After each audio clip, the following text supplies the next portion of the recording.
வாழ்த்து. 5 கரத்தனை யானை முகா அன்னை வரலாற்றை எடுத்து சொல்லும் தேவி மகிமையாம் தேவி பாடத்தையும் மங்கையர் நாங்கள் பாட வந்தோம். பாடியும் ஆடியும் மங்களமாய் கை கொட்டி கும்மியும் அடிக்க வந்தோம். எந்த கூரையும் வாராமல் இப்போ எங்களுக்கு அருள் செய்ய வேணும், எங்களுக்கு அருள் செய்ய வேணும். தேவி பாடம். மிருகண்டு ரிஷி பிள்ளை மார்கண்டேய முனி யாகம் பண்ணுகின்ற காலத்தினில் மார்கண்டேயர் ஜெய முனிவருக்கு சொன்ன மகாதேவியுட மகிமையெல்லாம் வியாசமுனி பரீட்சித்துக்கு சொன்ன விஸ்வேஸ்வரி மகிமையெல்லாம் சூதமுனி சௌனகாதிகட்கு சொன்ன ஸ்ரீதேவியின் மகிமை தன்னில் அறிந்த மட்டுக்கும் நான் உரைப்பேன், இதில் அக்ஷர பிழைகள் வராமல். சேஷாத்ரி குருவை பணிந்தே மகாதேவி மகிமை சொல்ல துணிந்தேன். சரஸ்வதியும் கணேசரும் எந்தனுக்கு தந்தேன் பாக்கியம் என்று சொல்ல சந்தோஷமான ஜெயத்துடனே சர்வேஸ்வரி மகிமையுரைப்பேன். கதை வரலாறு. சூரதன் என்ற ஓரரசன் தன்னுடைய ஜகத்தை எல்லாம் ஆண்டிருந்தான். தர்மத்தை ஆராய்ந்து நல்ல சாஸ்திர படிக்கு ஆண்டிருந்தான். அசூயையினால் ஒரு பகையரசன் அவனை அடித்து துரத்தி விட்டான். அதிசோகத்துடன் ராஜாவும் ஓர் அடவிதனில் வந்து சஞ்சரித்தான். சாமதி என்கிற வைஷ்யனொருத்தன் புத்திரருடன் விரோதப்பட்டு பொறுக்க மாட்டாது கோமுட்டியும் புறப்பட்டு வந்தான் வனத்தை நோக்கி. கோமுட்டியை கண்டு ராஜனும் அப்போ குஷல பிரஷ்னம் கேட்டிடவே அன்புடையாளும் என் புத்திராளும் மகா அவமானம் தன்னை பண்ணினார்கள். சகிக்க மாட்டாதே நானும் இப்போது இந்த தவவனத்தினில் வந்தேன் என்றான். அவன் சொல்லி வந்த வார்த்தைகளை கேட்டு ஆச்சரியப்பட்டு ராஜன் அப்போ என்னுடைய வர்த்தமானம் தன்னை எடுத்துரைப்பேன் நீ கேளும். சத்துரு வாழ்வொரு ராஜன் வந்து என்னை சண்டை பண்ணி ஜெயித்து விட்டான். பாரியையுடனே புத்திராளையும் என் பட்டணம் தன்னையும் நான் இழந்தேன். பந்து ஜனங்கள் தன்னை இழந்து இந்த வேடர் வனத்தில் வந்தேன் என்று சொல்லி கொண்டு இருவருமாய் சுமேதஸ் முனியை கண்டு பணிந்தாள். திட புத்தியாயிருக்கும் பொழுது இந்த சோகம் வந்து மறைப்பானேன். ஞானஸ்வரூபியே சொல்லும் என்று கேட்க ராஜாவை பார்த்து முனியும் சொல்வார். பள்ளு பறை 14 சாதிகட்கும் எறும்பு 84னுக்கும் எனது நான் என்ற அபிமானம் ஜீவர் எல்லாரிடமும் இருக்கின்றது. அகங்காரம் பூர்ணமாயிருக்கும் போது அகம் பிரம்மம் நான் என்கின்றீரே. அஞ்ஞானமாயா மயக்கம் விலகிட ஹரி பிரம்மாவாலும் கூடாது. அண்டம் 14 உலகம் முழுவதும் அம்மன் மாயையினால் விளங்கும். ஸ்ரீதேவி ஜெகன் மாதாவினுடைய திருஷ்டியினாலே விளங்கி நிற்கும். தேவி மாயா வல்லபம் என்றந்த சுமேதஸ் முனியும் உரைத்திடவே ஸ்ரீதேவி யாரோ தெரியவில்லை என்று திரும்பவும் ராஜன் கேட்கவுமே ஸ்ரீதேவி மகிமை தன்னை அப்போ சுமேதஸ் முனியும் உரைக்கலுற்றார். மதுக்கைடபர் விருத்தாந்தம். திருப்பார்கடல் தன்னில் ஸ்ரீஹரியும் சேஷசயனத்தில் பள்ளி கொண்டார். மகாவிஷ்ணுவின் கர்ணங்களில் இருந்து மதுக்கைடபர் இருவர் உண்டானார். விழுத்து பார்த்தங்கே பிரம்மாவை அவர்கள் முஷ்டி யுத்தம் பண்ண வந்தெதிர்த்தார். அயனும் கண்டு பயந்து கொண்டு ஸ்ரீஹரியை வந்து நமஸ்கரித்தார். நினைவு தெரியாது விஷ்ணுவும் அப்போ நித்திரையின் வசப்பட்டிருந்தார். அம்மா தேவி நித்ரா மோகினியே பொல்லா அசுரால் பயத்தால் ஹரியிடம் வந்தேன். மோகினியே ஜெகன் மாதாவே மகாவிஷ்ணுவை விட்டு வெளியேறம்மா. என்று லோகமோகினி மகிமைதனை சொல்லி 4 முகவரும் ஸ்தோத்தரிக்க பகவானுடைய ஷரீரந்தனை விட்டு தேவி பிரத்யக்ஷமாக எதிரில் வந்து வேண்டும் வரத்தை கொடுத்து பிரம்மாவுக்கு விஸ்வமோகினியும் மறைந்தாள். மகாவிஷ்ணுவும் எதிர் நின்ற பிரம்மாவை வந்த காரியம் கேட்கலுற்றார்.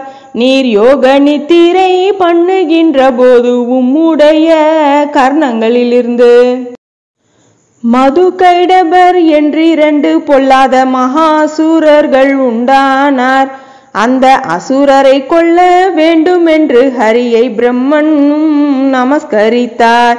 ஆகட்டும், அப்படியே சம்ஹரிப்போம் என்று அனுப்பி வைத்தார். பிரம்மாவை மகாவிஷ்ணுவுடன் யுத்தம் பண்ண பொல்லா மது கைடபர் வந்தெதிர்த்தார். ஹரியுடனே அசுரர்கள் இருவரும் அநேகங்காலம் யுத்தம் செய்தும் ஹரியும் ஜெயிக்க முடியாமல் அந்த அசுரர்களை பார்த்து சந்தோஷமாய், அசுரர்களே உமக்கு எம்மால் ஆனவரத்தை தருவோம் என்றார். ஆனவரத்தை தருவோம் என்றவுடன் அசுராலும் அதி கோபத்துடன் விஷ்ணுவை பார்த்து அவள் கர்வத்துடன் உமக்கு வேண்டும் வரத்தை நாம் தருவோம் என்றார். உங்கள் இருவரையும் சம்ஹரித்திட ஒரு வரம் எனக்கு வேண்டும் என்றார். வஞ்சித்தார் நம்மை மகாவிஷ்ணுவும். இப்போ வார்த்தை 2 சொல்லலாகாதென்று சரிக்கு சரி நாமுமாக வேணும் என்று சக்கரத்தாருடன் ஏது சொல்வார். அப்பு இல்லாத ஸ்தலந்தனில் எங்களை பிருத்திவியில் வைத்து கொள்ளும் என்றார். தன்னுடைய தொடைதனில் வைத்துமே சம்ஹரித்தார் அப்போ அசுரர்களை. அசுராளுடைய தேகங்கள் தானும் இப்போ அவனியாக இதோ விளங்குவது. ராஜேஸ்வரி மகிமைகள் தான் சொல்ல நான் முகராலும் முடியாது. மகிஷாசுரன் விருத்தாந்தம். மகிஷாசுரன் என்னும் ஒரு தன் தபசு மிக பண்ணி வரமடைந்தான். ஜகத்தில் எல்லோரை உபதிரவிக்க அசுரன் தேவர்கள் ரிஷிகள் எல்லோரும் கூடி கைலாசத்திற்கு ஓடி வந்தெல்லோரும் அறிவித்தாள் மகாதேவருக்கும். சிவனுடைய சந்நிதியில் நின்று தேவி மகிமை சொல்லி ஸ்துதித்தாள். தேவாளுடைய முகத்தில் இருந்தம்மன் தேஜோ ரூபமாய் ஒன்று சேர்ந்து அத்தனை பேர்களின் தேஜஸை கிரகித்து அம்மன் பிரத்யக்ஷமாக வந்தாள். அத்தனை தேவர்களும் பணிந்து தங்கள் ஆயுதமும் தேவி கை கொடுத்தாள். பக்தியாய் ஆயுதமும் கொடுக்க அம்மன் 18 கையிலும் தரித்து கொண்டு சிம்ம வாகனத்தில் ஏறி கொண்டாள். மகாதேவியும் யுத்தம் பண்ண வந்தாள். மகிஷாசுரனும் தேவியுமாய் மகா அங்காரமாய் யுத்தம் பண்ணலுற்றார். அநேக காலம் மகிஷன் தேவியுடன் அஞ்சாமலே யுத்தம் செய்து நின்றான். மாயையினால் பல ரூபம் எடுத்தவன் மகாதேவியுடன் யுத்தம் செய்தான். காளி ரூபம் எடுத்து கொண்டு தேவி கைதனில் சக்கராயுதமும் கொண்டு மகிஷ ரூபம் எடுக்கும் போதவனை மடிய வெட்டினாள். மாதேவியும் காமாட்சி தேவியும் சந்தோஷமாய் அந்த காளி தேவியை கண்டுகந்து மகிஷாசுர மர்தினி என்றப்போ மகாதேவியும் தான் அழைத்தாள். மகிஷாசுரனை சம்ஹரித்த எங்கள் மகாதேவியே நமஸ்காரம். மனஸ்தாபம் போக்கி நாடுகள் தந்த மகேஸ்வரியே நமஸ்காரம். அண்டத்திற்கெல்லாம் அதிபதியே ஜெகதாம்பிகையே நமஸ்காரம். அபயம் என்றோரை ரட்சித்திடும் அம்மா உனக்கு நமஸ்காரம். பிரணவமயமான பார்வதியே பரதேவதையே நமஸ்காரம். சுத்தஸ்வரூப சுந்தரியே சிவகாமவல்லியே நமஸ்காரம். ஞானஸ்வரூபியே கல்யாணியே ஸ்ரீமன் நாராயணியே நமஸ்காரம். சாந்த ரூப ஷரீரிணியே சிவ சங்கரியே நமஸ்காரம் என்று தேவர் எல்லோரும் ஸ்துதிக்கவுமே மகா தேவியும் கேட்டதி சந்தோஷமாய், வேணவரங்களை கேளும் தரோம் என்று தேவநாயகி சொல்லவுமே, ஆபத்துக்கள் ஒன்றும் வராமலே எங்கள் அம்மா வந்து நீ ரட்சிக்க வேணும், ஆகட்டும் என்று விடையளித்து ஜெகதம்மனும் அந்த தானம் அடைந்தாள். சும்பன் நிசும்பன் விருத்தாந்தம். அதற்கு பின் சில காலத்தினில் பொல்லா அசுரர் 2 பேர் உண்டானார். அந்த அசுராலை சம்ஹரித்த ஜெகதம்பிகையின் மகிமை சொல்வேன். சும்பன் நிசும்பன் என்று 2 பொல்லா சூரர்கள் அப்போ உண்டானார். பால்ய வயதினில் தபசு பண்ணி அவர் வரங்கள் வேணதெல்லாம் அடைந்தார். இந்திரனுடனே தேவர்கள் பிரம்மனை எல்லாரையும் அடித்து தூரத்தி சமஸ்த லோகம் நடுங்கிடச் செய்து சங்கை இல்லாமலே ஆண்டிருந்தார். நடுங்கி போயந்த தேவர்கள் எல்லாம் நமக்கு பொல்லாத காலம் என்று வெவ்வேறு ரூபம் எடுத்து கொண்டு தேவாள் பூலோகத்தில் வந்து சஞ்சரித்தார்.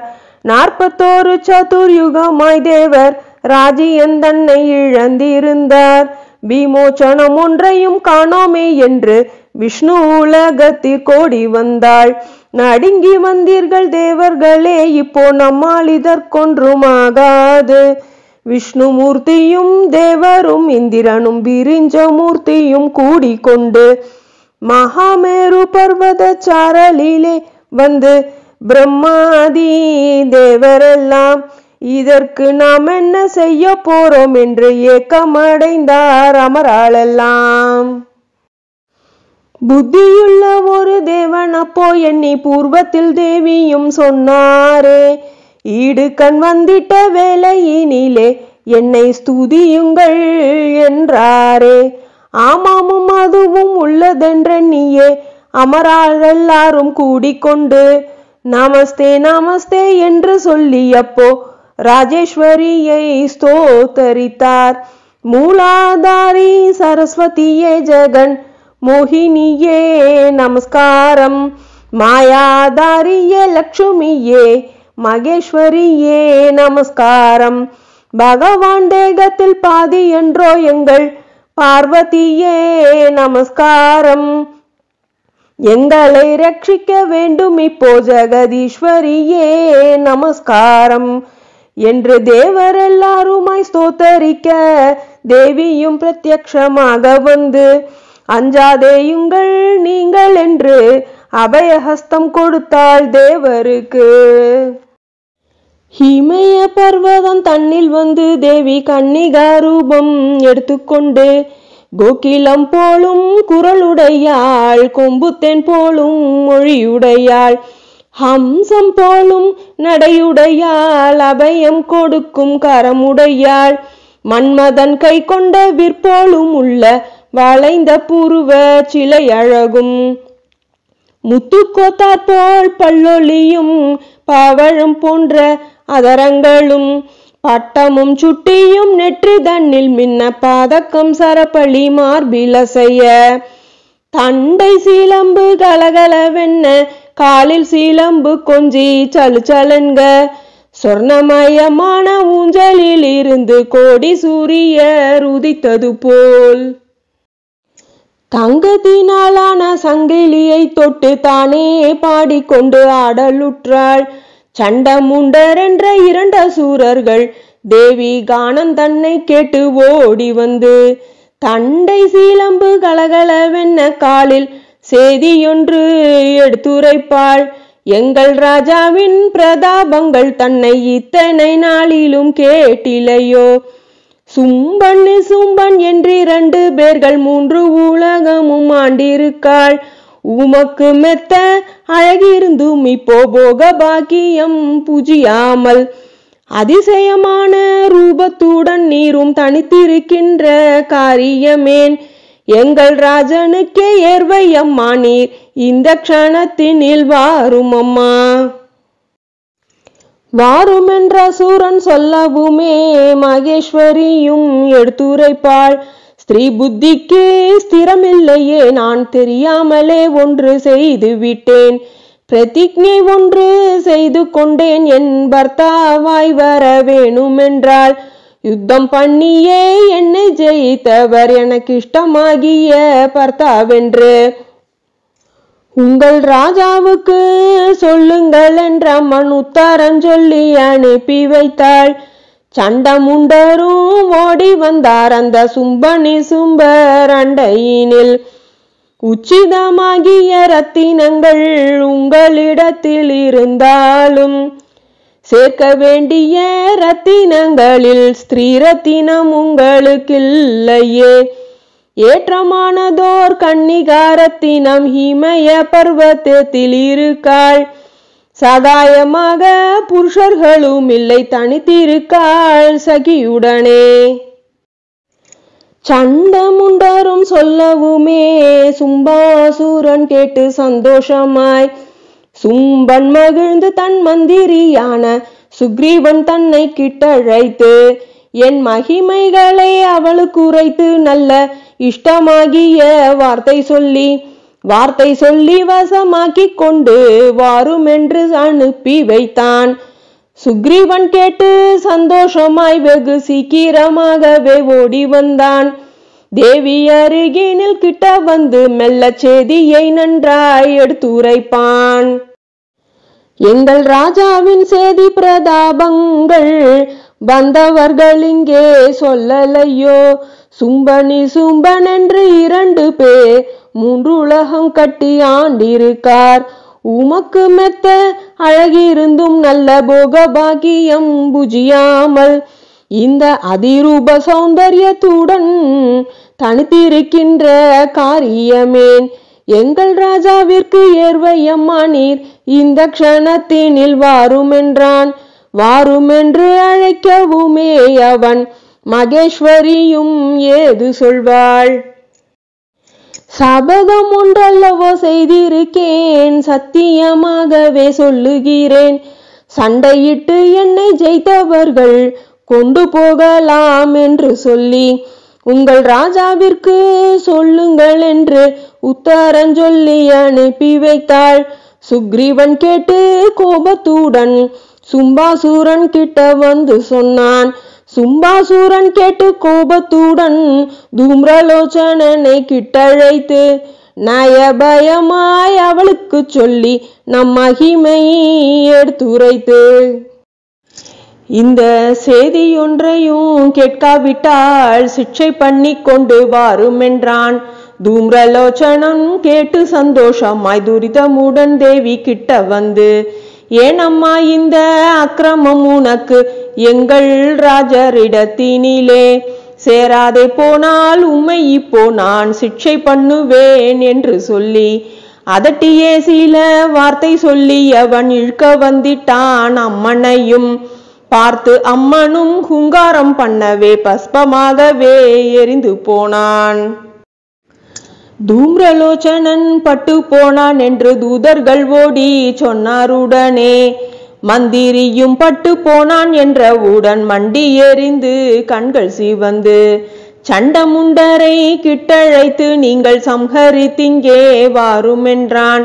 சண்டமுண்டரும் ஓடி வந்து அந்த சங்கரி தேவியை வந்து எதிர்த்தார். கண்டு தேவி தன் கோபத்தினாலே காளி தேவியை உண்டாக்கினாள்.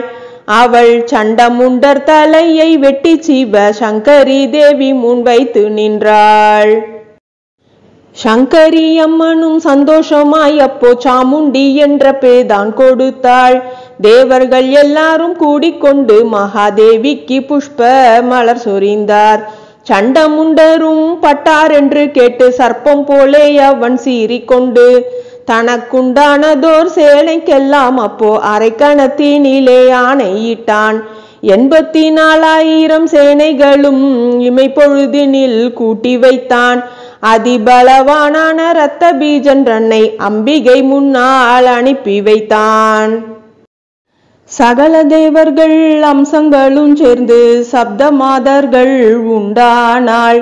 நாராயணி நாரசிம்மி என்றும் வைஷ்ணவி மகாதேவி என்றும் பிரம்மாணி கௌமாரி என்றும் காளி சாமுண்டி தேவி என்றும் ஈஸ்வரியுடைய தோழிகளாகவே 7 பெண்டுகள் கூடிக்கொண்டு இரத்த பீஜனுடன் யுத்தம் பண்ணும் போது ரத்தம் கீழே விழுந்ததப்போ பிந்துவுக்கு பிந்து இரத்த பீஜனாக பூமி எங்கிலும் முளைக்கலானான். அம்பிகையுடைய ஆக்ஞையினால் மகா அட்டகாசத்துடன் காளி தேவி இரத்த பீஜனை சம்ஹரித்து அவன் இரத்தமெல்லாம் உறிஞ்சிவிட்டாள். காளி தேவியும் இரத்த பீஜர்களை வாரி வாரி விழுங்கிவிட்டாள். இரத்த பீஜனும் பட்டவுடன் பொல்லா நிசும்பனும் பார்த்து கோபத்துடன் சம்ஹரிப்பேன் இவளை என்று சொல்லி சபதம் செய்து தமையன் முன்னே தேவியுடன் எதிர்த்து நிசும்பனும் தோற்காமலே யுத்தம் செய்து நின்றான். 1000 அம்பு தொடுத்தவன் அஞ்சாமலே யுத்தம் பண்ணலுற்றான். நேரே யுத்தம் பண்ணி லீலா வினோதமாய் நிசும்பனை கொன்றாள் ஸ்ரீதேவியும்.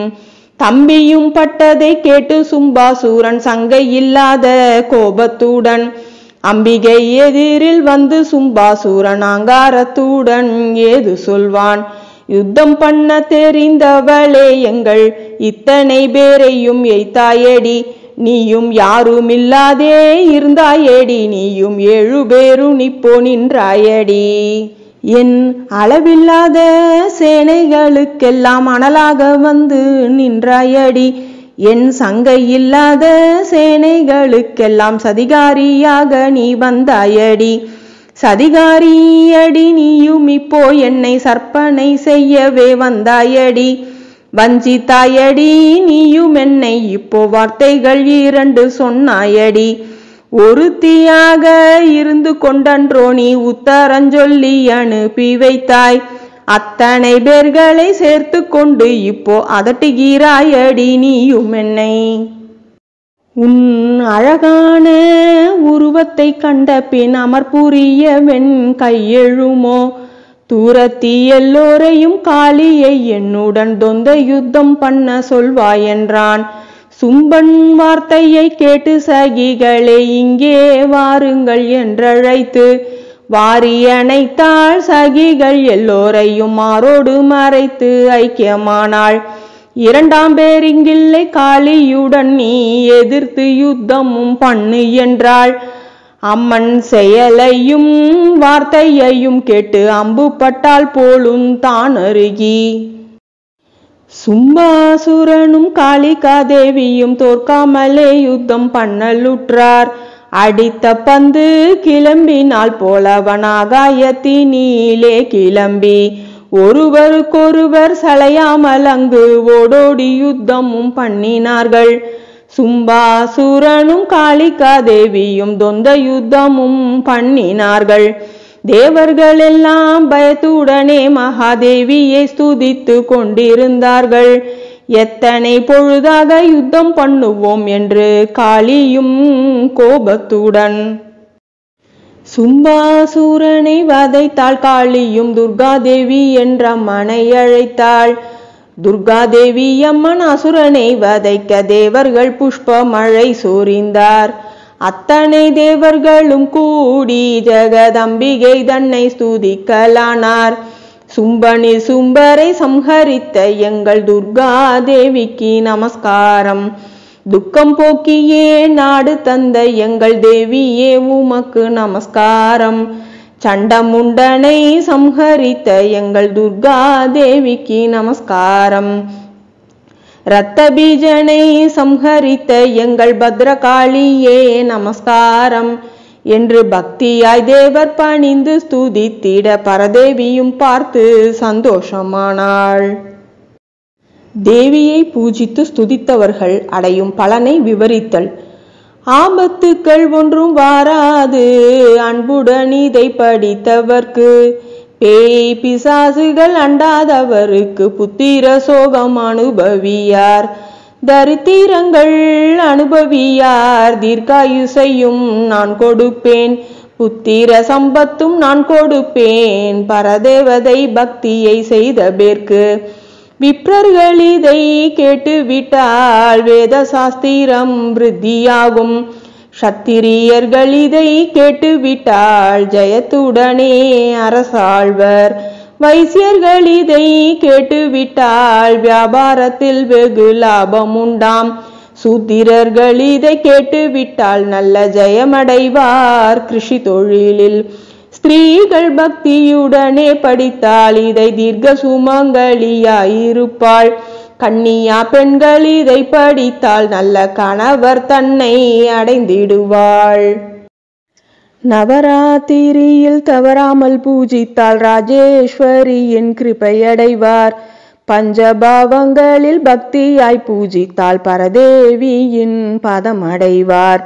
நித்தியமாக ஸ்துதித்தவர்களுக்கு நினைத்த வரமும் நான் கொடுப்பேன். வெள்ளி செவ்வாயில் ஸ்துதித்தவர்களுக்கு வேண்டும் வரங்கள் கொடுத்திடுவேன். மனதிலுள்ள அபிஷ்டங்கள் எல்லாம் வருந்தும் உங்களுக்கு தருவோம் என்றாள். தருவேன் என்ற அம்மன் சொல்லவுமே அந்த தேவர்கள் எல்லாம் மனமகிழ்ந்து ஒரு காலும் ஆபத்து வந்திடாமல் உகந்து ரட்சிக்க வேணும் அம்மா. உகந்து ரட்சிக்க வேணும் என்றவுடன் உலக நாயகி ஏது சொல்வாள். அநேகம் காலம் கழிந்தவுடன் பொல்லா அசுரர் மிகவும் உபதிரவிப்பான். நந்தகோபர அரண்மனை தன்னில் கண்ணனாய் பிறந்து ரட்சிக்கிறேன். பாரத மாதாவாய் ராஜ்யங்கள் எல்லாம் பரிபாலித்து நான் ரட்சிக்கிறேன். ஆறுதல் சொல்லிய தேவர் எல்லோருக்கும் அம்பிகை அந்த தானம் அடைந்தாள். சுரதன் என்ற ராஜனும் சாமதி என்ற கோமுட்டியும் தேவியை பூஜித்து பலன் அடைதல். வைஷ்யனு மகாராஜாவும் தேவியின் மகிமை கேட்டு மனமகிழ்ந்து தவ முனிவர் ஆக்ஞையினால் ஜகதம்மனை நோக்கி தபசு செய்ய பருவத சாரலிலே வந்தார் சாமதியுடனே ராஜனப்போ. இந்திரியங்களுடன் வாயுவையும் எல்லாவற்றையும் உள்ளடக்கி அம்மனை நோக்கி இருவருமாய் அநேகங்காலம் தவம் இருந்தாள். தாபசை கண்டதில் சந்தோஷமாய் சங்கரியும் அவள் முன்னே வந்தாள். என்ன வரம் வேணுமென்று அரசனை ஈஸ்வரி தேவியும் கேட்கவுமே எந்தனுடையதோர் நாடு ராஜ்யங்களும் எப்போதும் போலவே வேண்டுமென்றார்.